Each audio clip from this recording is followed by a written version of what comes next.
Hi, I am Ori Lenkinski. I am a choreographer, a performer, and a journalist. And I'm in Tel Aviv, and I am here with Yotam Peled, who can introduce himself. Hi, I'm Yotam. I am an Israeli choreographer and performer. I've been living here in Berlin for almost 6 years. Born and raised in Israel. That's it. Great, Happy to be here. me too.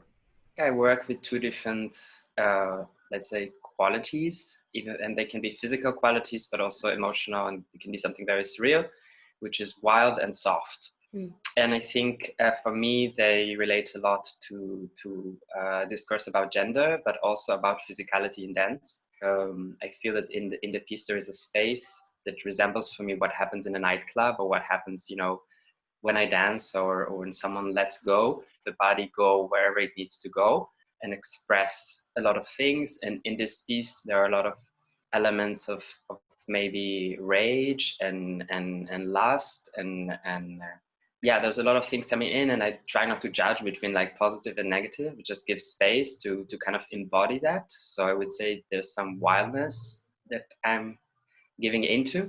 The other aspect is the softness, which I think is complementing, even though it sounds a bit like contradictory. Maybe through this catharsis, maybe through going very far physically, there is a space to breathe. There is a certain intimacy between me and my body. There is a certain letting go of what I'm expected to be. I don't have to be stable. I don't have to be constant. I don't have to be strong, maybe, or I don't have to. And these all, of course, are related a bit to what a man should be or what a man is expected to be, even within the dance scene, or even Mhm. what a human is expected to be. Club situation is not performative at its core. Yeah. So you're bringing something that occurs in a non-performative space onto the stage, and I'm wondering how you broker that, or how you bring attention to Yeah. this sort of state of presence when there is a performative element. Socially kind of I don't know, so correctness. This is who I want to be. And when I'm in my business meeting, when I'm meeting my family, when I'm walking the street, I cannot be that, and in the club I can be that. So this is kind of something that touches me. I started dancing in clubs. I Mm. became a professional dancer only later. I've been, I don't know, since I'm 9. I remember in the kibbutz we had this like kibbutz little club, and I was always dancing on the dance floor. And I think this is also why, in some ways, Berlin called me. I think Uh, what I do today, even if I have a more articulate language or a technique or dramaturgy in my pieces, I still think this is like the core of my work, trying to follow the sensations and the universes that happen there on the dance floor. do you feel that you continue to have an Israeli identity? I'm quite sure it does, no matter what I say. I deal a lot with intimate biographic topics when I work with myself, but also with other people. So of course, if I include my story in it, it will have like the landscape I come from, my family, my heritage, the political discourse, everything is in it. I would say Israeli identity. One is I'm very emotional. I'm very intense.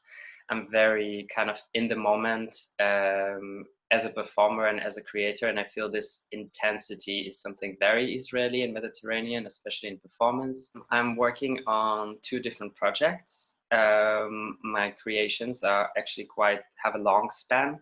I like to take a lot of time to research and to develop things until they become like a ready production to be performed. Feminism or femininity or womanhood and sisterhood as a future for planet Earth.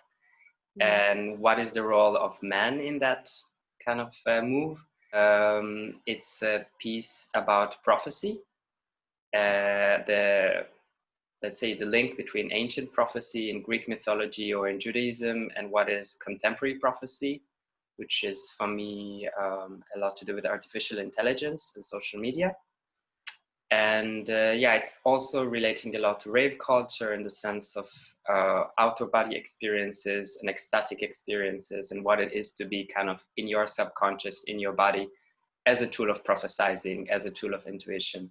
The bones and the muscles and the skin and the air are all kind of in this constant flux and fusion, and you can feel a lot of things that normally you're not feeling. And I would like to believe, maybe it's a bit naive, that this is a state that is achievable, and somehow how we are raised and how we function in society is blocking that, but that it's there. Okay. And I'm speaking to you in your home in Berlin, right? Yes, this is Your my parents. lovely little apartment. I picked the corner with the plants. I come from here, you come from there, like letting this geographical birthplace define who we are, and also more practically trying to have projects cross borders. It's not so easily because things are happening more in a regional, local, national way, but this is a certain dream I have, to be able to yeah, to find more partnerships and to create with people coming from different places. I think questioning the way that our field interacts with its audience and who can partake of what we're doing is a very important question that we're asking ourselves. We should be asking ourselves all the time. And I think the current global situation has forced us to really ask ourselves, how are people consuming our art? Is it possible to consume it via screens? And there's definitely a question of accessibility. I think a lot of us are having a resistance to translating what we're doing live because we're so much about the body and about presence into an online platform or an online version. But at the same time, this way we're able to reach people all over the world in a free or very affordable way. And that's not something we've been able to do before. Yeah, this is really interesting. I think that in relations to that, I'm also more in the opposition movement. Like I'm still, of course, I think like most dance makers, I'm still having a hard time finding my digital identity. If I look at, for example, the film industry, I'm sure that when film just started, people were like, wait, but how do we put reality in like in that, you know, and how will Yeah. it be interesting? And today people watch much more films than they watch theater. You know, they're at home and they can be deeply moved, and films can also create like a very serious political debate. So it's not even, I think that it has to be this like flat entertainment. I just think that it's for us a new medium. And what a lot of dancers, dance makers do now, for example, is because they have no one to perform to, then they just kind of upload themselves performing in their empty spaces, which is also a way of dealing with it. But I think that we have to take it to the next step, seeing, like, as you say, how we kind of make this rather tragic situation into something that creates accessibility to dance. And I think it's a lot to do with maybe understanding that it's a different art form to document Yeah. dance and put it digitally. Thank you so much. I really appreciate it. Thank you.